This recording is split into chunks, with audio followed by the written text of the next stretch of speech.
Мен суроом бар. Бул да башка көйгөй, бирок балким мен үчүн олуттуу. Мен азыр өзүмдү түшүнбөгөн адам бойдон туруп кетким келбей атат да. 11 жашынан секске кирген кыз, 11 жашында төрөп койгон кыз, 15 жашында турмушка чыкканы туура эмеспи? Мыйзамдар боюнча туура эмес. Демек ал 18ге чейин баласы менен өзү жашаш керек. Мыйзам боюнча 18 жашка чейин турмуш курган туура эмес. 17 жаштан деген эмне кылыш керек? Төрөгөн баласы менен төрөп койду. Эмне кылыш керек? Бул бөлөк маселе. Мен жанагы айткандай түшүндүрүү иштерин күчөтүш керек. Ата-энелери менен, балдардын өзлөрү менен, мектептен, детсадтан башташ керек бул маселени. Биз түшүндүргөн үлгүрбөй калдык. Мына былтыр 17-18 кыз 11 жаштан өтпөй төрөп коюптур. Булар эмне кылсын? Биринчиден ошол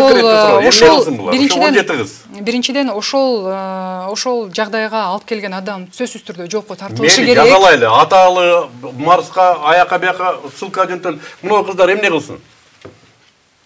Мына баласын көтөрүп алган 12 жаштагы кыз эмне кылсын? Сиз ойлоп атасызбы, экөөнүн никесин кыйып койсок эле маселе баары чечилип калат деп атасызбы? Мен чечилет деген мен сизден сурап атам.